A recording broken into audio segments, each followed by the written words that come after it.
كم جاد من فضله قبل السؤال وكم أعطى وأغنى بمحض الجود والكرم الله. We're catching a flight to Lebanon today. It snowed in. I'm starting this trip with a great start. No sleep. Bismillah. I didn't think we were gonna make it, but we made it. 30 minutes to spare, alhamdulillah. Man, like Taysir. 5 months maternity leave is beautiful. Yeah, I'm so impressed with the Turks because they barely get snow and they were so prepared. We got as much snow in Ireland as they did. All the cars would be stuck on the motorway.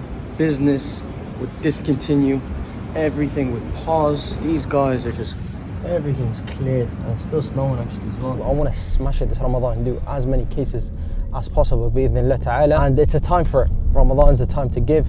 Ramadan's a time where Iman is high. Ramadan's a time where shayateen are locked up and you don't have that whisper of stinginess.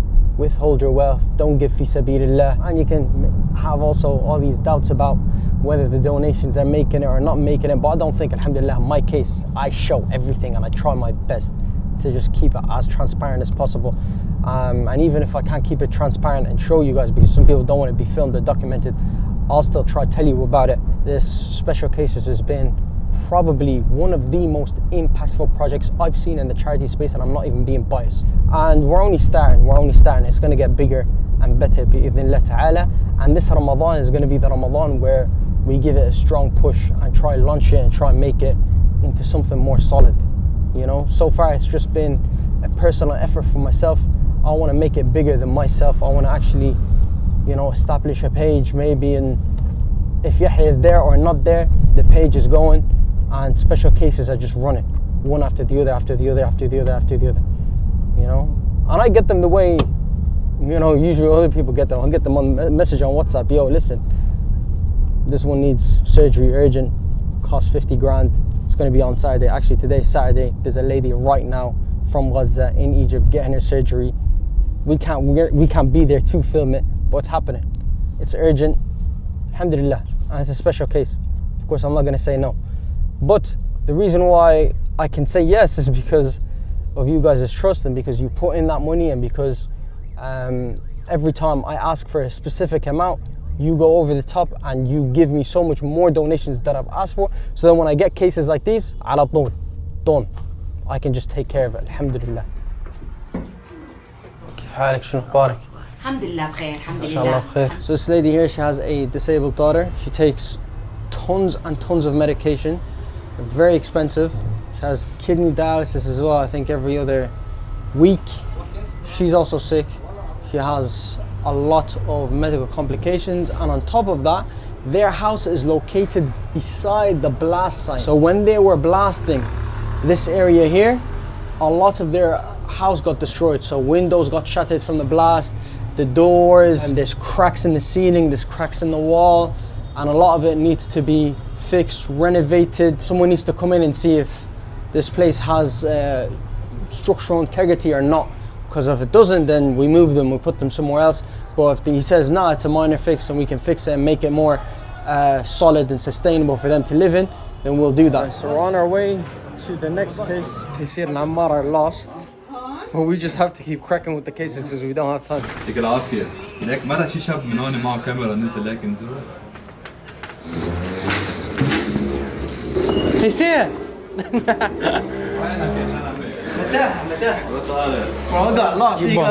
No, I went back looking for you. So they have this barrier to block out the rats. No rats!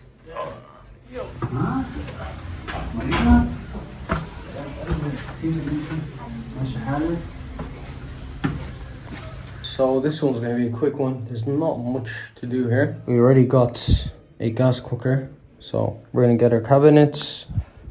Also, a washing machine, and they're currently sleeping on this, which is not the greatest. So,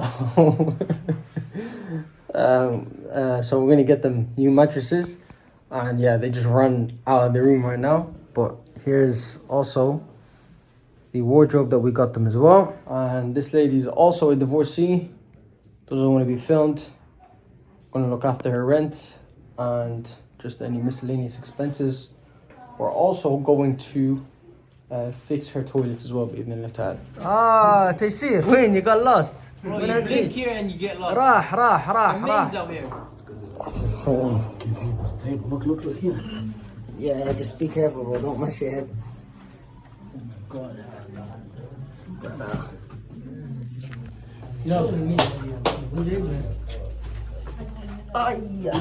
This is how people are living. A divorcee with 3 children, 2 daughters, 1 son. She's living in debt. There's mold everywhere in the house. It's leaking. It's a bad state. It's inhabitable, to be honest. Yeah, this place is gonna need a paint job. We're gonna have to seal the top, the roof, where the leaking's coming from. New windows, new doors, paint job, new appliances. We already got our washing machine. New cabinets for the kitchen. It's gonna be one hell of a job. Wallahi, this place looks like it was just taken out of a skip. I asked her, how are you living like this? How are you even paying rent? What do you do? She was like, when I can, I clean houses, and you know, sometimes come in and do the dishes or whatever, $5 an hour. She has accumulated a massive amount of debt just to pay off this rent. So that's another thing. We're gonna pay our rent as well and pay our debt. This guy sees them cooking. First thing he does is, yo, what are you cooking? Yeah, you're doing some stew. شوربة. Some shurba. تعال حطين. الحمد لله مبجوع الراجل. اسمي عبد الكريم عصام عراقي، وتقريبا من 3 سنين عملت حادث انا وفاعل من الشغل، وهالشي عطلني انه ما اقدر اشتغل. ركبت سيخ و3 براغي باجري لانه انكسروا القصبتين وفقعت البطن، والحمد لله بعد 3 عمليات هلا تقريبا بعد اسبوعين ان شاء الله برجع بمشي عليه عادي وطبيعي، بس مش حترجع زي الاول. هلا البيت ناقصه كتير اشياء، ناقصه كتير احتياجات، من عفش مثلا لاغراض مطبخ، وبالشتاء كمان بصير في نش هون وبالمطبخ، في زوايا محدد للواحد يقدر ينام فيها ويقعد فيها. This is also a full renovation job. Mold everywhere. Every time you take a breath, you feel the heaviness of that air, probably from the mold. I think they're trying their best to keep it clean. I mean, fair play to them. No electricity because they can't afford it. Breadwinner in the house is injured. He's been injured for the past, I think, 5 months. Honestly, there's a lot of renovations now, to be honest, but it's going to depend on you guys' donations. If we get enough donations, we crack on with every single one of these. Assalamu alaikum. عندي إعاقة من 40 سنة، وعامل عملية قلب مفتوح تبديل صمام أبهري، وعندي ضعف بالعضلة القلبية، عم باخذ أدوية. حالتي هي صحية، وفي كولون عصبي وعدة عمليات بسيطة ثانية كمان. عندي كل شهر ما يقارب ال 45 إلى 50 دولار ثمن أدوية. الوضع الصحي ما بيساعدني على العمل نهائيا. People always ask me, is this something that you get used to? Have you become desensitized from the amount of cases that you've seen? And I'll be honest with you, every single time it has an impact on me. Every single time I just think to myself, Alhamdulillah. So I'm so grateful that Allah subhanahu wa ta'ala has chosen me to do this kind of work.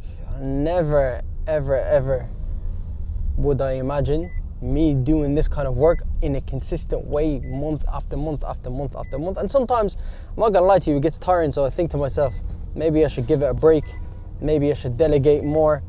And subhanAllah, I was saying it to my mum. Mum was like, you know, remember a few years ago you showed me this specific person, his name's Abdullah something, his Kuwaiti brother. I think he's sick with cancer, may Allah subhanahu wa ta'ala give him shifa. But I forgot about this completely. I showed my mum this video, and I'm like, Mama, I want to do this, inshallah, like this is amazing. You know, and then subhanallah, how I'm in this position from just that specific dua. And I made specific dua for that as well.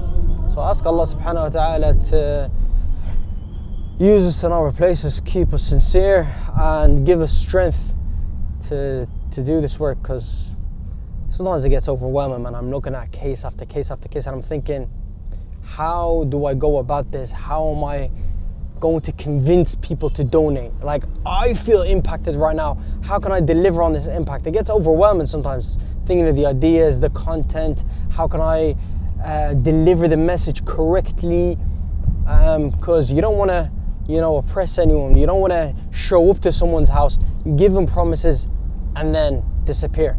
And that happens a lot, I promise you. And you know what I realized as well? The attitude is very different from last year and the year before. When we first came, people were very skeptical. They were kind of rude to us. And now people are welcoming us with open arms because the news has spread. I think a lot of people around the camp have heard of, alhamdulillah, us coming through, promising and delivering, and then alhamdulillah also under promising and over delivering. That's what I love to do, even in my private work. You don't sell them a dream and then you show up and you transform their entire life to the point where, they're in denial. Is this real? Did you really just clear my $7,000 debt, pay for my medical bills, renovate my house? Like, what?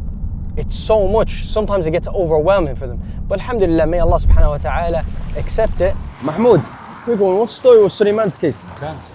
Yeah, we've done 2 surgeries and now he needs medicine. Medication, How much does the medication cost? $250. 250 what? It's 50K. 250,000.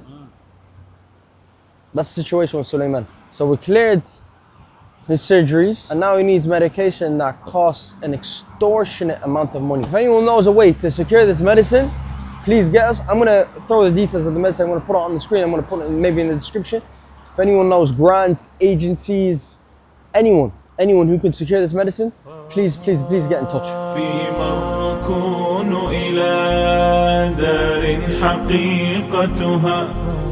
كالطيف في سنة والظل من مدن. This is a Syrian refugee living in Lebanon. He's been here 8 years with 4 of his children and he works as a security guard for this building. They've given him this place for free. He doesn't have to pay rent, but it's not a place that anyone should be living in. Smell of mold. He needs furniture, clothes are out, kids are drawing everywhere, so we'll get them a little board as well.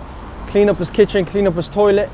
And bi'idhnillah ta'ala also find them a sustainable way to make money other than being a security guard for this building. We got a lot of more cases, but honestly I don't want to go to them until the funding's there.